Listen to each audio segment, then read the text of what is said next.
Hi hello welcome to my channel. ఈరోజు మా ఛానల్లో వచ్చేసి మంచి టేస్టీ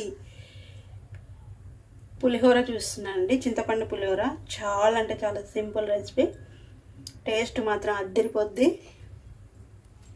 వీడియో మొత్తం చూడండి, మీరు కూడా తప్పకుండా ట్రై చేయండి. ఓకే, అందుకోసం మనం ఇప్పుడు బౌల్ పెట్టుకున్నాం. చింతపండు అండి, ఇది వచ్చేసి 100 గ్రాముల పైనే ఉంటుంది. మంచిగా నానబెట్టి పిండుకోవాలి.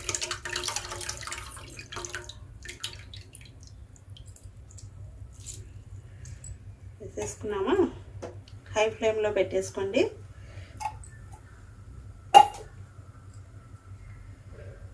అలాగే ఇందులోకి పచ్చిమిర్చి, ఒక 4-5 పచ్చిమిర్చి తీసుకొని మంచిగా చీలికలుగా చేసి దాన్ని వేసుకోవాలి. అలాగే ఇందులోకి పసుపు అండి,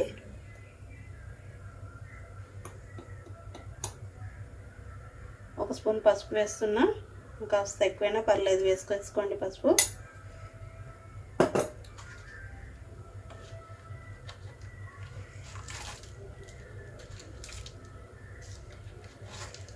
అలాగే కాస్త బెల్లం వేసేసుకోండి. వీటిని మంచిగా మనము కలుపుకోవాలి. అప్పుడప్పుడు కలుపుతూ చింతపండు పులుసు అంతా మంచిగా చిక్కగా అయ్యేంత వరకు మనము బాగా ఉడికించుకోవాలి. ఇదే అండి మెయిన్గా మనకి చింతపండు పులిహోరకి, మనకు టెంపుల్స్లలో తింటూ ఉంటాం కదా, చాలా టేస్టీగా ఉంటుంది. ఈ విధంగా చేస్తే మనకు అదే రుచి వస్తుంది. వీడియో మొత్తం చూడండి, మిస్ కావద్దు. తప్పకుండా లైక్ కొట్టండి, షేర్ చేయండి, కామెంట్ పెట్టండి. సరే, వెయిట్ చేద్దాం. ఓకే అండి, చూస్తున్నారు కదా మంచిగా బాగా మరలుతుంది. సాల్ట్ వేసుకుందాం. ఒక 2 స్పూన్లు సాల్ట్ వేసాను. మనం కావాలంటే రైస్ కలిపేటప్పుడు చూసి మళ్ళీ సాల్ట్ వేసుకోవచ్చండి. ఈ విధంగా మంచిగా బాగా ఉడికి, ఆహా, ఆ పుల్లటి వాసన, కమ్మటి రుచి చాలా బాగుంది. ఫ్లేవరు సూపర్ ఉందండి. చింతపండు నీళ్ళు ఉడుతున్నాయి ఆ పులుసు స్మెల్కి. సరే, మనకి ఇది అయ్యేంతవరకు వెయిట్ చేద్దాం.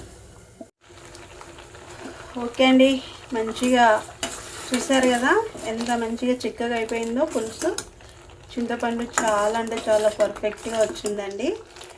ఇంకాస్త చిక్కగా అయిపోతుంది. తీసి పక్కన పెట్టామంటే కూడా చిక్కగా పడుతుంది అన్నమాట. ఇప్పుడు ఇందులోకి మనము మిరియాల పొడి వేస్తున్నాం. మనకు స్పైసీని బట్టి కూడా వేసుకోవచ్చు, తక్కువ కావాలంటే తక్కువ వేసుకోవచ్చు. పులుపులో ఇది ఎక్కువ వేసినా పర్లేదండి, పులుపుకి ఇది కారం సరిపోతుంది. 1.5 స్పూను పెప్పర్ పొడి వేసుకున్నా నేను. వేసేసి మంచిగా కలిపేసుకొని ఒక మరలాక స్టవ్ ఆఫ్ చేసేసుకోవడం. చాలా బాగా వచ్చిందండి, ఆ ఫ్లేవర్ మాత్రం అదిరిపోతుంది. ఓకే, ఇప్పుడు నేను స్టవ్ ఆఫ్ చేసేస్తున్నాను. ఓకే అండి, ఇప్పుడు రైస్ ఆల్రెడీ వండి పెట్టేసాము. ఇప్పుడు ఇందులోకి మనం ఈ పులుసునంతా వేసుకోవాలి.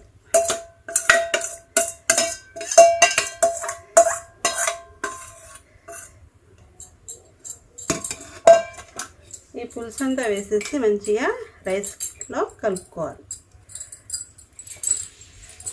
ఇప్పుడు మనకి పొడి పొడిగా మంచిగా చింతపండు, పెప్పరు, అలాగే కాస్త బెల్లం వేసాం కదా, అదంతా రైస్కి మంచిగా పడుతుంది.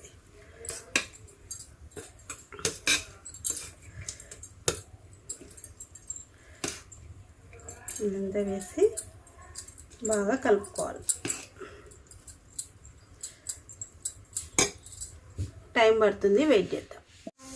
ఓకే అండి, మనం మంచిగా రైస్కి అంతా పులుసు పట్టి పెట్టేసాము. ఇప్పుడు ఇందులోకి మనం ఆయిల్ వేసుకొని మంచిగా పులిహోరకి తాలింపు వేసేద్దాం. చాలా సింపుల్ అండి, టేస్ట్ మాత్రం అంతే రిచ్గా ఉంటుంది, అంతే బాగుంటుంది, సూపర్గా ఉంటుంది అన్నమాట. ఓకే అండి, మంచిగా ఆయిల్ హీట్ అయింది. పల్లీలు వేసుకున్నాం. కాస్త పల్లీలు చిటపట అనగానే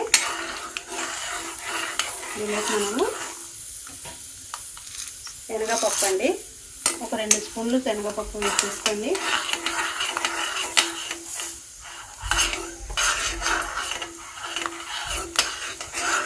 అలాగే మినప్పప్పు కూడా ఒక 2 స్పూన్లు వేసుకోండి.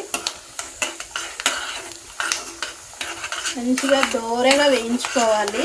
పల్లీలు బాగా అవి చిటపటలాడి మంచిగా వేగేంత వరకు వేయించుకోవాలండి.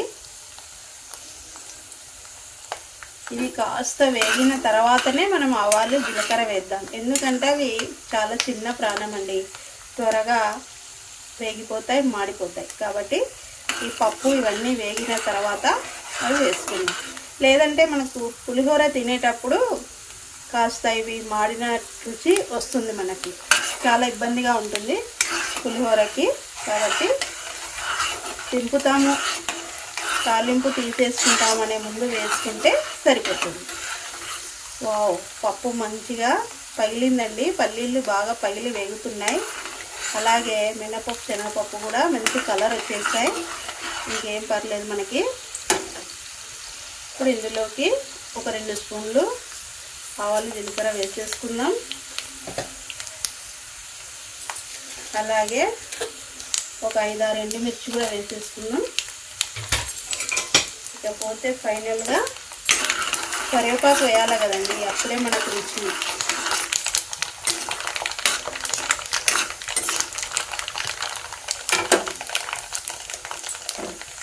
స్టవ్ ఆఫ్ చేస్తాను నేను. ఇందులోకి మనం మంచిగా ఒక గుప్పెడంత కరివేపాకు వేసేసుకుందామండి.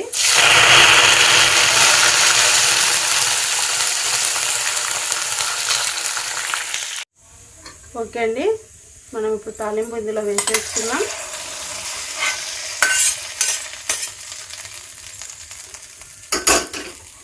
చాలామంది ఇందులోకి ఇంగువ కూడా వేసుకుంటారండి, మనకి అంత అవసరం లేదు. ఈ రుచే చాలా బాగుంటుంది, కానీ వేసుకోండి, అది కూడా బాగుంటుంది. ఇంగువ అయితే ఏం వాడానండి, కాబట్టి నేను డైరెక్ట్గా తాలింపు వేసేసుకొని మంచిగా కలిపి వేసుకోవడమే.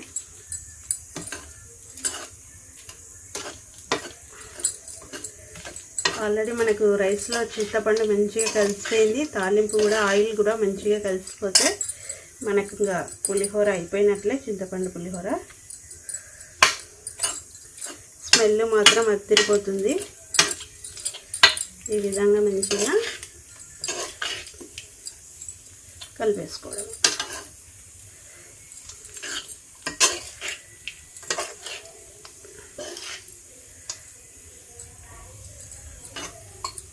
ఓకే అండి, ఇది మన టేస్టీ చింతపండు పులిహోర. మీరు కూడా మీ ఇంట్లో తప్పకుండా ట్రై చేయండి, టేస్ట్ చేయండి, షేర్ చేయండి, సబ్స్క్రైబ్ చేసుకోండి, గట్టిగా లైక్ కొట్టండి, కామెంట్ పెట్టండి. Thank you for watching. Bye.